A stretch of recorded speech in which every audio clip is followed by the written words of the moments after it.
साथियों नमस्कार। आज हम लोग पढ़ेंगे प्रकाश से संबंधित क्वेश्चन भी होगा और प्लस में इसके बारे में समझेंगे। बहुत महत्वपूर्ण क्वेश्चन होगा। प्रकाश ऊर्जा का एक रूप है जो हमारी आँखों को संवेदित करता है, जिससे हमें वस्तु दिखाई देती है। प्रकाश स्वयं अदृश्य होता है, लेकिन जब वह किसी वस्तु पर पड़ता है, हमारी आँखों तक पहुँचता है तो वस्तु दिखाई देने लगती है। आगे देखेंगे कि प्रकाश की दोहरी प्रकृति होती है। प्रकाश की दोहरी प्रकृति है। आधुनिक भौतिक के अनुसार प्रकाश दोहरी प्रकृति प्रदर्शित करता है। पहला है तरंग प्रकृति है और उसके बाद से कण प्रकृति।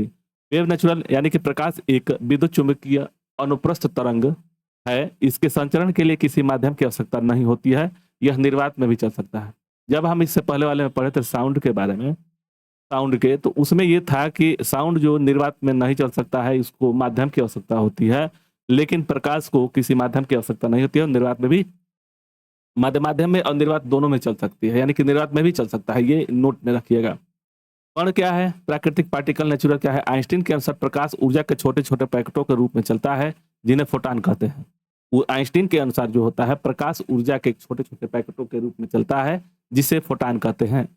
इसमें यानी कि जो भौतिकी प्रकाश जो होता है ना, आधुनिक भौतिकी के अनुसार प्रकाश दोहरी प्रकृति की प्रदर्शित करता है। पहला है तरंग प्रकृति और कण प्रकृति। ठीक है, आगे देखेंगे प्रकाश की चाल क्या है। ठीक है, प्रकाश की चाल सबसे पहले डेनिश खगोलशास्त्री ओले रोमर जो है 1676 में माफी थी। निर्वात में प्रकाश की चाल सर्वाधिक जो होती है वह होती है मीटर प्रति सेकंड में 3 लाख किलोमीटर प्रति सेकंड होता है। जिस माध्यम का अपवर्तनांक जितना अधिक होगा, प्रकाश उतना ही चाल अधिक माने कम होगी। यह है कि जिस माध्यम का अपवर्तनांक जितना अधिक होगा, उसमें प्रकाश की चाल उतना ही कम होगी। देखिए, प्रकाश जो चाल होती है क्रमशः घटते हुए और क्रमशः निर्वात में वायु में, उसके बाद से जल, कांच और हीरा। ठीक है, यानी कि ये घटते क्रम में होगा। और वहीं पे आप लोग साउंड देखे थे तो ठोस द्रव गैस में था। यानी कि प्रकाश की जो चाल है, निर्वात हो गया, क्रमशः निर्वात में ज्यादा रहेगा, उसके बाद से वायु में कम रहेगा, उसके बाद से जल में, उसके बाद से कांच में और उसके बाद से हीरा में, ऐसे चलता है। ठीक है, आगे फिर देखेंगे कि दर्पणों के उपयोग, यानी कि जो होता है प्रकाश जो होता है, इसमें दर्पण का प्रयोग किया जाता है। तो देखिए, दर्पण प्लेन दर्पण है, हमेशा प्रतिबिंब जो बनता है आभासी, सीधा और वस्तु के बराबर होता है। ये याद रखिएगा। जो प्रकाश बनता है समतल दर्पण में, जैसे कि समतल दर्पण में दो प्रतिबिंब बनता है, आभासी बनता है, सीधा और वस्तु के बराबर बनता है। पास व्युत्क्रम जो होता है, लेटरल यूनिवर्सल जो होता है, दायां भाग बायां भाग और बायां भाग दायां दिखता है। जैसे एम्बुलेंस लिखा रहता है ना, उसको उल्टा लिखना होना होता है। अपना पूरा प्रतिबिंब देखने के लिए दर्पण की ऊंचाई व्यक्ति की ऊंचाई का कम से कम आधा, यानी कि 1/2 होना चाहिए। ठीक है, आगे देखेंगे अवतल दर्पण। दो प्रकार का दर्पण है, जैसे अवतल हो गया, समतल दर्पण हो गया, उत्तल दर्पण हो गया। तो अवतल दर्पण का क्या होता है? तो बड़ा प्रतिबिंब बनता है। इसमें प्रयोग किसके लिए होता है? तो दाढ़ी बनाने वाले शीशे में होता है। फिर से गाड़ियों की हेडलाइट, यानी कि जो गाड़ी के आगे होता है हेडलाइट और सर्च लाइट में प्रयोग करते हैं। ईएनटी डॉक्टरों, मतलब कि आई, गला और माने कान, आंख कान गले के डॉक्टर के द्वारा प्रयोग किया जाता है। और सोलर कुकर में भी इसका प्रयोग किया जाता है कि सोलर सेल में होता है। आगे देखेंगे उत्तल दर्पण क्या है? तो छोटा और विस्तृत प्रतिबिंब बनता है। वाहनों के पीछे देखने वाले दर्पण को रूप में प्रयोग किया जाता है और सड़कों पर लगे परावर्तक लैंप में प्रयोग किया जाता है। देखिए, दर्पण जैसे है वाहन की हेडलाइट और सर्चलाइट में प्रयोग किए जाते हैं। अवतल दर्पण का और उल्टा दर्पण का जो प्रयोग किया जाता है, तो उसमें यह जो है पिछले, जैसे कि वाहनों के पीछे दर्पण देखने के लिए किया जाता है। तो इसका ये हो जाएगा कि वाहनों के पीछे देखने वाले दर्पण के रूप में करते हैं और सड़कों पर देखने के लिए लैंपों में प्रयोग करते हैं। ठीक, उत्तल दर्पण का। आगे देखेंगे कि प्रकाश की घटनाएं, प्रमुख घटनाएं कौन कौन सी है। यह है प्रकाश का अपवर्तन है, पूर्ण आंतरिक परावर्तन है, प्रकाश का प्रकीर्णन है और प्रकाश का वर्ण विक्षेपण है। यह 4 चीज है। अपवर्तन है, क्या बोलेंगे? तो एक पारदर्शी माध्यम से दूसरे में जाने पर प्रकाश की किरण मुड़ जाती है। उदाहरण, पानी के सिक्के का ऊपर उठा दिखना, पानी के छड़ का टेढ़ा दिखना और तारों का टिमटिमाना, यह प्रकाश के अपवर्तन के कार्य करता है। डायरेक्ट पूछ देता है कुछ क्वेश्चन पे कि तारों का टिमटिमाना किस प्रकार की घटना पे होती है? तो प्रकाश के अपवर्तन पे होता है। पूर्ण आंतरिक परावर्तन क्या है? तो वह टोटल इंटरनल रिफ्लेक्शन होता है, TIR बोलते हैं उसे। जब प्रकाश सघन माध्यम से विरल माध्यम से जाते हैं तथा क्रांतिक कोण से अधिक कोण बनता है, क्रांतिक कोण से अधिक कोण बनता है, तो 100% उससे माध्यम में लौट आती है। जैसे हीरा हो गया, हीरा का चमकना रेगिस्तान में मृग मिर्च का और ऑप्टिकल फाइबर का काम होता है। ऑप्टिकल फाइबर जैसे होता है कि हमारे शरीर में जैसे कि कोई भी चीज़ के लिए अगर पता लगाने के लिए ऑप्टिकल फाइबर का प्रयोग किया जाता है। फिर से प्रकाश का प्रकीर्णन है, धूल गैस के कणों द्वारा प्रकाश की सभी दिशाओं में फैलना। बैंगनी नीले रंग का प्रकाश सबसे अधिक और लाल रंग की सबसे कम होती है। और देखिए आसमान, उदाहरण क्या है कि आसमान का नीला दिखना, सूर्योदय या सूर्यास्त के समय सूर्य का लाल दिखना और संकेत, खतरे के संकेत का लाल होना, यह प्रयोग किया जाता है। प्रकाश प्रकीर्णन जो होता है, प्रकाश का प्रकीर्णन, इसमें लाल का प्रयोग किया जाता है। ठीक है, आगे देखेंगे कि प्रकाश का वर्ण विक्षेपण है। श्वेत प्रकाश का प्रिज्म में गुजारते हैं तो यह 7 रंगों में विभाग बट जाता है, यानी कि विग्योर में बट जाता है। और उदाहरण है इंद्रधनुष का बनना, यह अपवर्तन, पूर्व आंतरिक परावर्तन और विक्षेपण का संयुक्त प्रभाव होता है। यह देख लीजिएगा। ठीक, इसका पीडीएफ हम टेलीग्राम इस समय तो नहीं चला है, लेकिन जब चलेगा तो हम वहीं पर अपलोड कर देंगे, वहां से आप लोग डाउनलोड कर सकते हैं। दिया हुआ है कि मानव नेत्र और दृष्टि, मानव के नेत्र और दृष्टि में दिया है कि प्रतिबिंब आंख के रेटिना पर बनता है। जैसे प्रतिबिंब जो बनता है आंख के रेटिना पर बनता है, वास्तविक बनता है लेकिन उल्टा बनता है। और स्पष्ट दृष्टि की न्यूनतम दूरी 25 सेंटीमीटर होती है। तो देखिए मानव के नेत्र में और दृष्टि दोष देखेंगे तो मानव के नेत्र में जो प्रतिबिंब बनता है वह कहाँ बनता है, तो रेटिना में बनता है।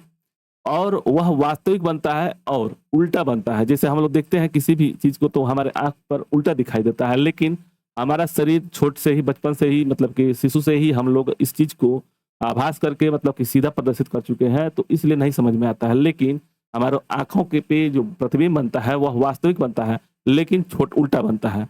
और न्यूनतम जो दूरी होती है 25 सेंटीमीटर होनी चाहिए।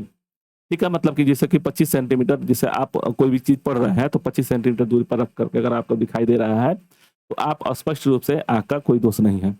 इसमें एक दोष आता है कि निकट दृष्टि दोष है, दूर दृष्टि दोष है, जरा दृष्टि दोष है, अबिंदुकता है। ठीक है, तो इसमें चारों को याद रखिएगा। निकट दृष्टि को दोष को जो है मायोपिया बोलते हैं, दूर दृष्टि को हाइपरमेट्रोपिया बोलते हैं, जरा दृष्टिकोण को प्रेस्बियाओपिया बोलते हैं और एस्टिग्मेटिज्म बोलते हैं। ठीक है, तो ये 4 चीज को याद रखना होगा, जिसमें से यह पूछ देता है, हिंदी में लिख देगा मायोपिया। यह कह दिया कि मायोपिया क्या होता है, चाहे मायोपिया से होगा तो कौन सा लेंस का प्रयोग करते हैं, उसमें क्या होता है। देखिए निकट दृष्टि दोष में क्या होता है कि पास की वस्तु दिखाई देगी, दूर की वस्तु नहीं दिखाई देगी। नाम से आप जाइएगा, यहाँ पे समझा रहे हैं। जैसे देखिए आंख का जो लेंस है यहाँ से मान के चलिए, और रेटिना यहाँ पे है, तो क्या होता है कि अगर यह लेंस बड़ा छोटा होता है तो उसके बाद से यह आगे पीछे यानी कि यहाँ पे प्रतिबिंब बनने लगेगा। तो निकट दृष्टि दोष में क्या होता है कि पर्दे जो रेटिना होता है उससे पहले बनने लगता है, यानी कि लेंस से इसकी जो दूरी होती है वह निकट होने लगता है, तो निकट इसीलिए बोलते हैं। और दूर दृष्टि में क्या होता है कि यह जो फिगर है यानी कि रेटिना पर जो बनने वाला प्रतिबिंब है वह पीछे बनने लगता है यहाँ पे, तो इसी के चलते वह दूर हो जाता है, तो ये दूर दृष्टि बोलते हैं। तो ये यहाँ से नहीं है, इसको ध्यान दीजिएगा कि दूर दृष्टि में क्या होता है और निकट दृष्टि दोष में क्या होता है। कि निकट दृष्टि दोष में ये होता है कि निकट की वस्तु दिखाई देती है, यानी कि पास की वस्तु दिखाई देती है, दूर की नहीं। और दूर दृष्टि दोष में क्या होता है, यानी कि हाइपरमेट्रोपिया में क्या होता है कि दूर की वस्तु दिखाई देती है, पास की नहीं दिखाई देती है। इसको निवारण के लिए क्या क्या प्रयोग करते हैं, तो देखिए निकट दृष्टि दोष के लिए निकट, अगर याद रखिएगा निकट और आ रहा है इसमें निकट, अवतल लेंस का, दूर दृष्टि में दूर उत्तल हो जाएगा। जरा दृष्टि दोष में बुढ़ापे में न पास का दिखता है न दूर का दिखता है। ठीक है ना, दो फोकस लेंस की जरूरत होती है। जैसे कभी कभी आप देखेंगे कि नीचे जो चश्मे के निचले भाग में अलग से प्रकार से बना रहता है, ऊपर से अलग रहता है, उसी को जरा दृष्टि दोष बनते हैं। और अबिंदुकता जो होता है क्षैतिज और ऊर्ध्वाधर रेखा पर एक स्पष्ट नहीं होता है, यह बेलनाकार लेंस होता है। ठीक है, तो ये 4 चीज आपको याद होना चाहिए, बहुत ही इंपॉर्टेंट है। इसका पीडीएफ हम टेलीग्राम पे डालने के, आप वहां से डाउनलोड कर सकते हैं। यह कि परीक्षा में विशेष त्वरित रिवीजन के लिए है, इसको याद रखिएगा। मेमोरी ट्रिक मतलब समझिए, यह कि दृष्टि दोष लेंस याद रखने का ट्रिक। ठीक है, निकट में 3 अक्षर है, बड़ा लेंस चाहिए यानी कि अवतल यानी कि 4 अक्षर का। दूर में क्या है कि 2 अक्षर का है, छोटा लेंस चाहिए। और उत्तल लेंस की आवश्यकता यानी कि 3 अक्षर की जरूरत होगी, यानी कि 3 से 4 होगा यानी 2 से 3 होगा। इसको याद रखिएगा, ट्रिक है। विगत वस्तु में मतलब कि जो तथ्य परिव्याख्यू है, तो प्रकाश का रंग किस पे निर्धारित है, ये सब हम क्वेश्चन मिल जाएगा आपको आगे। रिवीजन के लिए है कि धूप के चश्मे की क्षमता 0 डायोप्टर होता है। लेंस की क्षमता मात्रक जो होता है, लेंस की क्षमता का मात्रक हम लोग प्रयोग करते हैं तो डायोप्टर यानी डी से प्रदर्शित करते हैं, डायोप्टर होता है। आंख में प्रवेश करने वाले प्रकाश की मात्रा आइरिस यानी कि आइरिस परितारिका में पड़ता है और नियंत्रित करता है। नेत्रदान में क्या करते हैं, नेत्रदान करते हैं तो कार्निया करते हैं। प्राथमिक जो रंग होता है लाल, हरा और नीला होता है, यह चीज याद रहना चाहिए। आगे इसे आप मिलेगा आपको क्वेश्चन। देखिए यह लुसेंट के ऑब्जेक्टिव क्वेश्चन से है और साइंस से है और प्रकाश से है, तो इसी से हम लोग पढ़ेंगे। इसमें 2 पार्ट हो जाएगा। देखिए प्रकाश छोटे-छोटे कणों को मिलकर बनाता होता है, उसे क्या कहते हैं? परमाणु, न्यूट्रॉन, प्रोटॉन, फोटॉन, इसको फोटॉन बोलते हैं। देखिए हम लोग पढ़े थे कि प्रकाश की प्रकृति 2 है। एक है जो है यह तरंग के रूप में है और उसके बाद से एक कण के रूप में है। तो वही कण छोटे-छोटे कण के रूप में होता है, उसको फोटॉन बोलते हैं। बंडल के रूप में होता है, उसको फोटॉन बोलते हैं। तो इसमें ऑप्शन डी सही हो जाएगा। प्रकाश तरंग किस प्रकार का तरंग है? इसमें याद रखिएगा 2 ही तरंग, मतलब कि प्र से प्रकाश हो गया और प से अनुप्रस्थ हो गया, तो इसका हो जाएगा ए। अनुदैर्घ्य में क्या होता है? तो ध्वनि जो होती है वह अनुदैर्घ्य होती है अधिकांश तौर पे। तो इसमें प्रकाश तरंग किस प्रकार की तरंग होती है? तो अनुप्रस्थ यानी कि ट्रांसवर्स वेव होता है। ऑप्शन ए सही हो जाएगा। प्रकाश का तरंग सिद्धांत किसके द्वारा प्रतिपादित किया गया था, प्रतिस्थापित किया गया था? ये हो जाएगा हाइगेंस के द्वारा। प्रकाश का तरंग सिद्धांत जो है हाइगेंस के द्वारा दिया गया था। ऑप्शन बी से हो जाएगा। नेक्स्ट है, निम्नलिखित में से कौन सी घटना एक यह निर्णय लेने में सहायक होती है कि प्रकाश का एक अनुप्रस्थ तरंग है? उसमें मतलब क्या है कि निर्णय लेने में सहायक होती है कि प्रकाश एक अनुप्रस्थ तरंग है, तो उसमें ध्रुवीकरण होता है। इसका आंसर सी से हो जाएगा। प्रकाश के विद्युत चुंबकीय स्वरूप की खोज किसने की थी? तो विद्युत चुंबकीय स्वरूप की खोज किसने की थी? तो वह मैक्सवेल ने किए थे। ऑप्शन सी से हो जाएगा। किसने सर्वप्रथम यह दिखाया कि प्रकाश तरंगों का विवर्तन करता है? तो वह हो जाएगा ग्रोमाल्डी। इसमें हो जाएंगे ग्रोमाल्डी। ऑप्शन ए से हो जाएगा। यह है कि प्रकाश विद्युत प्रभाव का प्रतिपादन किए थे। इसे photo electric effect was propounded bye, किसके द्वारा किया गया था? तो आइंस्टीन के द्वारा किया गया था। प्रकाश विद्युत प्रभाव जो है आइंस्टीन के द्वारा किया गया था। ऑप्शन सी से हो जाएगा। क्वेश्चन 8 है कि निम्नलिखित में से कौन सी घटना प्रकाश और ध्वनि दोनों में घटित नहीं होती है? यह चीज बहुत ही शानदार क्वेश्चन है। वह होता है ध्रुवण। जो धुआं होता है ध्रुवण होता है, न प्रकाश में होता है न ध्वनि में होता है। ऑप्शन बी से हो जाएगा। यह कि किसी अवरोध को कोर बना, अवरोध की कोर यानी किनारे में प्रकाश का मुड़न कहलाता है, तो विवर्तन बोलते हैं। ऑप्शन डी से हो जाएगा। आगे देखेंगे कि निम्नलिखित में से कौन सा सिद्धांत प्रकाश की तरंग प्रकृति की पुष्टि करता है, ये आपको बताना है। तो इसमें हो जाएगा व्यतिकरण का सिद्धांत होता है। ऑप्शन बी से हो जाएगा। रिवीजन के लिए आप यहां से डेली कर सकते हैं रिवीजन, ठीक है। आगे देखते हैं क्वेश्चन 11 है, प्रकाश विकिरण की प्रकृति होती है क्या होगी? तरंग के समान, कण के समान, तरंग और कण दोनों। देखिए प्रकाश का विकिरण प्रकृति जो होती है वह 2 प्रकार की होती है, तरंग के समान और कण के समान, ठीक है। तो इसमें ऑप्शन सी से हो जाएगा। नेक्स्ट है, प्रकाश के चिकने पृष्ठ से टकराकर वापस लौटने की घटना को क्या कहते हैं? इसमें देखिए प्रकाश के चिकने पृष्ठ से टकराकर वापस लौटने की घटना को परावर्तक यानी किसी चिकने पदार्थ से लौट कर चले जाते तो इसके परावर्तक बोलते हैं। परावर्तन इसका आंसर हो जाएगा बी। प्रकाश का अपवर्तन क्या होता है कि सघन माध्यम से विरल माध्यम में, जब जैसे कि देखेंगे कि आप कोई सिक्का अगर कोई पानी में डालते हैं तो आप देखेंगे कि वह ऊपर दिखाई, तो वो अपवर्तन के कारण से होता है, प्रकाश के अपवर्तन के कारण से। और टेढ़ी भी जो उसमें छड़ डाला जाता है वो टेढ़ी दिखाई देती है, प्रकाश के अपवर्तन के कारण से होता है। तो इसमें हो जाएगा इस क्वेश्चन के लिए कि प्रकाश के चिकने पृष्ठ के से टकराकर वापस लौटने की घटना को प्रकाश का परावर्तन कहते हैं। ऑप्शन बी से हो जाएगा।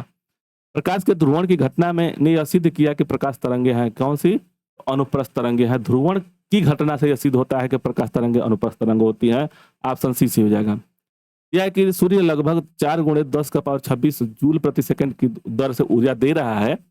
सूर्य में इतनी ऊर्जा निकलने से उसका द्रव्यमान किस दर से कम हो रहा है? तो यह हो जाएगा 4 × 10⁹ kg प्रति सेकंड होता है। इसका आंसर बी से हो जाएगा।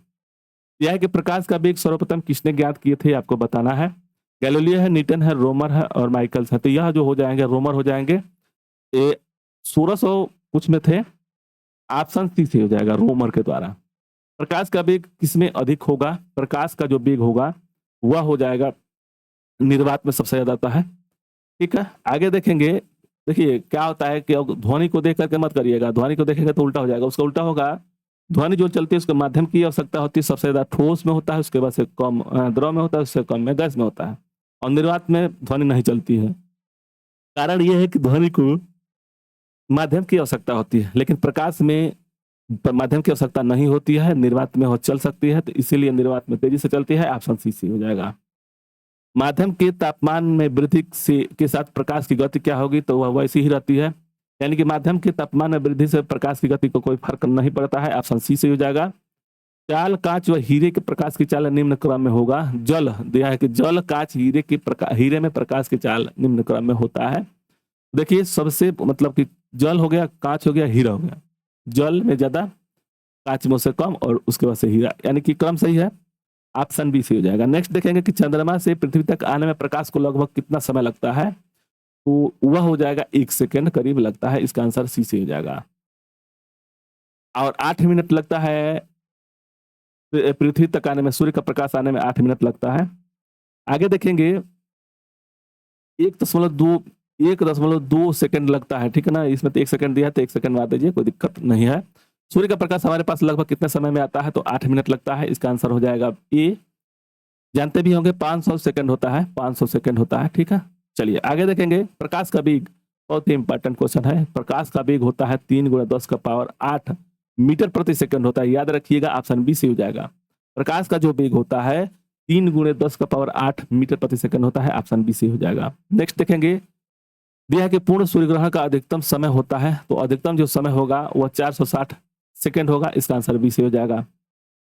आगे देखेंगे कि सूर्य ग्रहण तब होता है जब, सूर्य ग्रहण कब लगेगा। देखिए सूर्य ग्रहण दिन में लगेगा, याद रखिएगा। चंद्र ग्रहण रात में लगेगा। तो सूर्य ग्रहण में क्या होता है कि सूर्य ग्रहण में सूर्य के बीच में, सूर्य ग्रहण में क्या होता है कि सूर्य और पृथ्वी के बीच में चंद्रमा आ जाता है। चंद्रमा आ जाता है, याद रखिएगा। चंद्रमा आ जाता है बीच में, तब जाकर के सूर्य ग्रहण लगता है, यानी कि चंद्रमा बीच में हो जाता है, इसलिए ऑप्शन ए से हो जाएगा। इसमें 2-3 चीज याद रखिएगा कि सूर्य ग्रहण कब लगता है, तो अमावस्या के दिन लगता है। इसको याद रखने के लिए अमावस्या वस्या, ठीक है ना। इसको कब होता है, इसमें यह है, तो इससे याद रखिएगा। यह इसमें सूर्य में यह होता है और अमावस्या में यह है। तो सूर्य में यह के कारण से, मतलब कारण से नहीं, मतलब कि याद रखने का ट्रिक है। अमावस्या के दिन लगता है। और चंद्र ग्रहण जो होता है, चंद्र ग्रहण वह होता है पूर्णिमा के दिन। चंद्रमा जो होता है पूर्णिमा हो गया, पूर्णिमा, इसको भी याद रखिएगा। पूर्णिमा, इसमें म है, इसमें भी चंद्रमा में म है और पूर्णिमा में म है, तो उसे याद रखिएगा। यह पूछ देता है डायरेक्ट, ठीक है। यह है कि चंद्र ग्रहण घटित होता है। चंद्र ग्रहण घटित होता है कब, जब वह, मतलब कब घटित होता है, तो यहाँ पे चंद्रमा है, तो देखिए चंद्रमा यानी कि पूर्णिमा के दिन। इसका आंसर हो जाएगा बी। और यहाँ पे अमावस्या के दिन सूर्य ग्रहण लगता है। सूर्य, इसको भी याद रखिएगा। यह से यहाँ पे भी है, यहाँ यह है, तो सूर्य, अमावस्या, पूर्णिमा, चंद्रमा, ठीक है। तो ऑप्शन बी सी हो जाएगा। आगे देखेंगे सूर्य ग्रहण कब होता है, तो अमावस्या के दिन, प्रतिपदा के दिन। यह अमावस्या, यह देखिएगा य और या, इससे याद रखेंगे। इसमें चंद्रमा है और पूर्णिमा है, तो पूर्णिमा और चंद्रमा, पूर्णिमा जो चंद्र ग्रहण लगता है वह पूर्णिमा के दिन, और सूर्य ग्रहण जो लगता है अमावस्या के दिन। तो ऑप्शन इसमें ए से हो जाएगा। नेक्स्ट देखेंगे कि कटा हुआ हीरा क्यों जगमगाता है, इसका कारण क्या है, तो वह इसमें देखिए पूर्ण आंतरिक परावर्तन के कारण से वह चमक जगमगाता है। ऑप्शन सी से हो जाएगा। नेक्स्ट है, पानी से भरे किसी बर्तन में पड़ा एक सिक्का किस कारण से थोड़ा सा उठा हुआ प्रतीत होता है। देखिए परावर्तन क्या होता है कि किसी सतह से टच करके, किसी सतह से, चिकनी सतह से वापस चला जाता है, तो उसको परावर्तन बोलते हैं। अपवर्तन क्या होता है कि सघन माध्यम से विरल माध्यम में, या विरल माध्यम से सघन माध्यम में कोई भी चीज प्रकाश जाता है, तो उसको जब हम देखते हैं तो क्या होता है, वह अलग दिखाई देता है, यानी कि अपने सतह से थोड़ा सा ऊपर दिखाई देगा, टेढ़ा दिखाई देगा, तो उसको अपवर्तन बोलेंगे। देखिए कोई अगर जल है, इसमें अगर सिक्का रखे हैं तो वह उठा हुआ प्रतीत होता है। वह क्या होता है, देखिए जल क्या है, सघन है, और यहाँ पे वायु जो है क्या है, तो वह विरल है। तो विरल माध्यम से सघन माध्यम में देखेंगे तो वह थोड़ा सा ऊपर दिखाई देगा, उसका अपवर्तन के कारण से दिखाई देता है। ऑप्शन बी से हो जाएगा। पानी में लटकाकर बैठे हुए व्यक्ति, पानी में लटकाकर बैठे हुए व्यक्ति को पैर मुड़ा हुआ छोटा और छोटी दिखाई पड़ती है, तो वह भी प्रकाश के अपवर्तन के कारण से होता है, ठीक है। ऑप्शन ए से हो जाएगा। नेक्स्ट देखेंगे, जब एक कॉम्पैक्ट डिश सूर्य के प्रकाश में देखी जाती है तो इंद्रधनुष के समान रंग दिखाई देती है। इसकी व्याख्या की जा सकती है। तो पूर्ण आंतरिक परावर्तन होगा इसमें। अपवर्तन की घटना, इसमें कौन कौन सी घटना हो सकती है, तो परावर्तन विवर्तन की घटना नहीं, इसमें अपवर्तन, विवर्तन और परागमन की घटना होती है। ऑप्शन डी से हो जाएगा। नेक्स्ट देखेंगे, जल के अंदर पड़ी हुई मछली किस कारण से अपने वास्तविक गहराई से ऊपर उठाई दिखाई देती है, तो अपवर्तन के कारण से। इसका आंसर इस बी से हो जाएगा। नेक्स्ट देखेंगे, यह हुआ कि जल के अंदर मौजूद व्यक्ति को किस कारण जल की सतह से ऊपर की वस्तु वास्तविक स्थिति की अपेक्षा अधिक ऊंचाई पर प्रतीत होती है, तो वह प्रकाश का अपवर्तन के कारण होता है। इसका आंसर ए से हो जाएगा। नेक्स्ट देखेंगे कि पानी में डूबी हुई लकड़ी मुड़ी हुई दिखाई देती है, निम्न कारण ऐसा मतलब प्रसारित होता है, तो मुड़ी दिखाई पड़ने का मतलब है, ऑप्शन सी से हो जाएगा। नेक्स्ट देखेंगे कि जब प्रकाश की किरण विरल माध्यम से सघन माध्यम में जाती है तो क्या होगा, वह अविलंब की ओर, जैसे कि सही दिशा में जाती है सीधी दिशा में जाएगी, अविलंब की ओर झुक जाएगी, अविलंब से दूर हटती है। तो देखिए क्या होता है कि कोई भी वस्तु जैसे है, मान लीजिए ऊपर वायु है, अंदर जैसे पानी रखा गया है यहाँ पे, ठीक है, पानी रखा गया है, वायु से अगर हम कोई छड़ यहाँ पे वायु में से अगर छड़ कोई डालते हैं, ठीक है ना, तो वह जो जैसे छड़ तिरछा डालेंगे ना, तो वह अविलंब के साइड तिरछा हो जाएगा, यहाँ से तिरछा हो जाएगा अविलंब के। तो यह क्या होगा कि विरल माध्यम से जब सघन माध्यम में जाएगा, तब जैसे विरल माध्यम से जब सघन माध्यम में जाएगा तो अविलंब जो पड़ता है उसके नजदीक आ जाता है, झुक जाती है, अविलंब की ओर झुक जाती है। अगर वहीं पे अगर यह यहाँ से विरल माध्यम से अगर जैसे कि सघन माध्यम से विरल माध्यम की तरफ जाएंगे तो वह दूर हट जाएगा। ये दोनों चीज याद रखिएगा, इसमें ऑप्शन बी से हो जाएगा। नेक्स्ट देखेंगे पूर्ण आंतरिक परिवर्तन जब प्रकाश जाती है तो पूर्ण आंतरिक परिवर्तन जो होता है, ऑप्शन में दिया हुआ है कि विरल माध्यम से सघन माध्यम की ओर आपतित कोण आपतन कोण से अधिक होता है। नहीं, इसमें होता है कि सघन माध्यम से विरल माध्यम की ओर और आपतन कोण क्रांतिक कोण से अधिक होता है। ठीक है, तो सघन माध्यम से विरल माध्यम की ओर जब जाएगा तो पूर्ण आंतरिक परिवर्तन और उसमें आपतन कोण क्रांतिक कोण से अधिक होगा। ऑप्शन बी से हो जाएगा। इसमें इंद्रधनुष किस कारण से बनता है ये आपको बताना है। तो इसमें दो कारण होता है, इसमें अपवर्तन भी होता है और परावर्तन के कारण से भी होता है। ऑप्शन डी से हो जाएगा। नेक्स्ट देखेंगे और इंद्रधनुष किस साइड बनता है, तो सूर्य अगर इस साइड में मान लीजिए पूर्व के साइड में है तो पश्चिम साइड में इंद्रधनुष बनेगा। और यह इंद्रधनुष बनने का कारण क्या है, तो उसमें धूल, जैसे वायुमंडल में धूल कण के कारण से उसमें प्रकाश, जैसे कि मिट्टी, पानी, मिट्टी और ये सब पड़ता है, तो इसी के कारण से जब प्रकाश पड़ता है तो अपवर्तन और परावर्तन के कारण से इंद्रधनुष बन जाता है। तो इसका आंसर डी से हो जाएगा। मृग मृचिका बनाने वाली परिघटना को क्या कहते हैं, तो इसको पूर्ण आंतरिक परावर्तन बोलते हैं। याद रखिएगा, पूर्ण आंतरिक परावर्तन। कोई भी वस्तु अगर मृग मृचिका क्या होता है कि अगर मृग मृचिका जैसे पेड़ यहाँ पे है, अगर आप देखेंगे तो यह पेड़ उल्टा दिखाई देगा। मृग मृचिका में यही होता है, यहाँ से अगर मान लीजिए वहां पे देख रहे हैं, मृग मृचिका में यह उल्टा दिखाई देगा इस साइड में। ठीक है, तो पूर्ण आंतरिक परावर्तन के कारण होता है। इसका आंसर डी से हो जाएगा। पेट तथा शरीर के अन्य आंतरिक अंगों के अन्वेषण के लिए प्रयुक्त एंडोस्कोपी जो होता है, आधारित होता है, तो वह किस पे होगा, तो पूर्ण आंतरिक परावर्तन की परिघटना पे होगा। इसका आंसर ई से हो जाएगा। तरल से भरे हुए बीकर का तल किस कारण से ऊपर उठाव दिखाई, तो वह तो आप लोग जानते भी होगा, अपवर्तन के कारण से। ऑप्शन ए से हो जाएगा। सूर्य के प्रकाश का आंतरिक परिवर्तन हो सकता है यदि प्रकाश, तरह के आंतरिक परिवर्तन हो सकता है यदि प्रकाश क्या होगा, कांच से जब वायु में जाता है। यानी कि देखिए क्या होता है ना कि जब सूर्य का प्रकाश आंतरिक परावर्तन कब होता है, जब क्रमशः विरल सघन माध्यम से विरल माध्यम में जाएगा। याद रखिएगा, यानी कि कांच से वायु में जाएगा, तब इसका आंसर सी से हो जाएगा। नेक्स्ट देखेंगे कि चटका हुआ कांच चमकीला प्रतीत होता है, उसका क्या होगा, तो उसका पूर्ण आंतरिक परावर्तन होगा। ऑप्शन डी से हो जाएगा। इंद्रधनुष तब बनता है जब सूर्य का प्रकाश क्या होगा, वायुमंडल में वर्षा बूंदों पर गिरने से अपवर्तन और आंतरिक परावर्तन होने से होता है। इसका आंसर डी से हो जाएगा। ठीक है, इंद्रधनुष में कितने रंग होते हैं, तो 7, इसको याद रखिएगा। ऑप्शन डी से हो जाएगा, ए से हो जाएगा। प्रकाशीय फाइबर किस सिद्धांत पर कार्य करता है, तो पूर्ण आंतरिक परावर्तन के सिद्धांत पर कार्य करता है। ऑप्शन डी से हो जाएगा। संबंधित माध्यम युग के क्रांति कोण से अधिक आपतन कोण का सघन माध्यम से विरल माध्यम की ओर जाने के प्रकाश की प्रक्रिया क्या कहते हैं, तो वह समग्र आंतरिक परावर्तन बोलते हैं। इसका आंसर बी से हो जाएगा। नेक्स्ट देखेंगे, इसमें से आपको बताना है, निम्नलिखित कथनों पर विचार कीजिए। और दृष्टि का एक दोष दृष्टि है जिसमें क्या कर कि दृष्टि का दोष दीर्घ दृष्टि है, जिसमें क्या हो जाएगा, कोई वस्तु दूर की वस्तु स्पष्ट नहीं देख पाता। नहीं, दूर दीर्घ दृष्टि में क्या होता है कि दूर की वस्तु दिखाई देती है, निकट की नहीं दिखाई देती है। तो इसमें क्या हो जाएगा, कोई व्यक्ति निकट वस्तु को स्पष्टता नहीं देख पाता, ये सही हो जाएगा। और आंख का निकटतम बिंदु सामान्यतः स्थिति दूर से दूर हट जाती है। हाँ, तो ठीक है, इसका आंसर 2 और 3 हो जाएगा। और क्या दिया कि आंख का दूरस्थ बिंदु हटकर आंख की ओर आ जाता है, इसमें से कौन सा, इसमें से हो जाएगा ऑप्शन बी 2 और 3। ऑप्शन डी से हो जाएगा। इसमें ऑप्शन डी क्या होता है कि अस्पष्ट दिखने के लिए, जैसे क्या होता है ना कि लेंस है, रेटिना है, ठीक है, तो दीर्घ दृष्टि में क्या होगा कि यह जो रेटिना पर न बन करके पीछे बनता है, तो इन दोनों के बीच की दूरी होता है, तो दूर दृष्टि हो गया। तो वही कह रहा है कि कोई व्यक्ति निकट वस्तु को नहीं दिखाई देता, यानी कि जो निकट की वस्तु वो नहीं दिख पाता है, वह दूर की वस्तु को देख पाता है। और निकटतम सामान दूर हट जाते हैं, यानी कि इससे दूर हो गया। ठीक है, तो इसका आंसर हो जाएगा डी। ऑप्शन डी से हो जाएगा। दिया है कि यौगिक सूक्ष्मदर्शी क्या होता है, तो यह एक ऐसे सूक्ष्मदर्शी जो 2 सेट होते हैं, एक नेत्राकार लेंस और एक नेत्रक होता है। ऑप्शन बी से हो जाएगा। नेक्स्ट देखेंगे, इसके कारण आकाश नीला दिखाई पड़ता है। तो प्रकीर्णन के कारण से, प्रकाश का जो प्रकीर्णन होता है नीला का सबसे ज्यादा आता है, इसी के कारण से होता है। ऑप्शन सी से हो जाएगा, प्रकीर्णन के कारण। जब प्रकाश किरण का एक माध्यम से दूसरे माध्यम में जाती है तो इसकी क्या हो जाएगी, तरंग समान रहती है, आवृत्ति समान रहती है, आवृत्ति बढ़ जाती है, तरंग बढ़ जाती है, तो इसमें आवृत्ति समान होता है। इसका आंसर बी सी हो जाएगा। आकाश नीला दिखाई पड़ती है क्योंकि जो नीले प्रकाश का अधिक प्रकीर्णन के कारण से होता है। इसका आंसर इसे होगा। और वातावरण में प्रकाश का विसरण निम्नलिखित की वजह से होता है। तो यह कार्बन डाइऑक्साइड धूल कण यानी धूल कण होता है। जो प्रकाश का विसरण जो निम्नलिखित वजह से होता है तो धूल कण के कारण होता है। ऑप्शन बी सी हो जाएगा। चंद्र सतह पर एक प्रेक्षक को दिन में समय का आकाश मतलब क्या दिखाई देगा, तो वह काला दिखाई देगा। कारण यह है कि वहां पे चंद्रमा पर वायुमंडल नहीं होने के कारण से वहां पर काला दिखाई देगा। ऑप्शन डी सी हो जाएगा।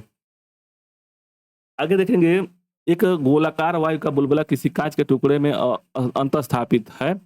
उस बुलबुले से गुजरती हुई प्रकाश की किरण के लिए बुलबुला किस तरह का व्यवहार करता है। तो देखिए क्या कर रहा है कि बुलबुला है, कांच के टुकड़े के स्थापित है। तो वह जैसे मान लीजिए कोई कांच है इस तरह से, इसमें बुलबुला है, तो किससे दिखाई देगा, वही पूछ रहा है। तो यह अपसारी लेंस हो जाएगा। इसका आंसर बी से होगा। यातायात सिग्नलों में लाल प्रयुक्त किया जाता है क्योंकि इसका परिक्षेपण जो कम होता है, मतलब प्रकीर्णन कम होता है, इसीलिए इसका प्रयोग करते हैं। ऑप्शन सी से होगा। नेक्स्ट है, समुद्र नीला प्रतीत होता है तो आकाश में परावर्तन और जल के कणों का प्रकीर्णन के कारण से होता है। इसका आंसर बी से होगा।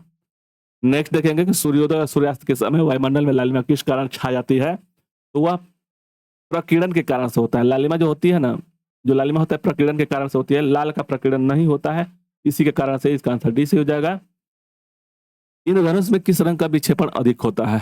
इंद्रधनुष में वर्ण विक्षेपण यानी रंग विक्षेपण जो होता है, रंग का विक्षेपण, तो वो हो जाएगा बैगनी। इसका आंसर ए से हो जाएगा। तारे आकाश में वास्तव में जितनी ऊंचाई पर होते हैं उसे अधिक ऊंचाई पर प्रतीत होते हैं। यह व्याख्या किसको द्वारा की सकते हैं, तो यह हो जाएगा वायुमंडलीय अपवर्तन के कारण से। इसका आंसर ए से हो जाएगा। सूखा बालू चमकीला क्यों दिखाई देता है जबकि गीला बालू घोतीहीन होता है। तो इसका कारण है कि इसका कारण है परावर्तन के कारण। ऑप्शन बी से हो जाएगा। परिस्कोप बनाने में निम्नलिखित में से कौन सा का एक प्रयोग होता है, तो वो हो जाएगा समतल दर्पण का। ऑप्शन सी से हो जाएगा। परिस्कोप याद रखिएगा, पेरिस्कोप जो प्रयोग करते हैं तो समतल दर्पण का प्रयोग किया जाता है। ऑप्शन सी से हो जाएगा। और इस वीडियो में इतना ही था। आप लोग को वीडियो अच्छा लगेगा तो लाइक और सब्सक्राइब करिएगा। जो हम लोग लाइट से पढ़ रहे हैं यानी कि प्रकाश से पढ़ रहे हैं, इसमें 179 करीब क्वेश्चन है। तो उसमें 60 क्वेश्चन आज पढ़ लिए और अगला क्वेश्चन में इसको कुल खत्म कर देंगे। तो चलते हैं, नेक्स्ट वीडियो में मिलते हैं। धन्यवाद। जय हिंद, जय भारत।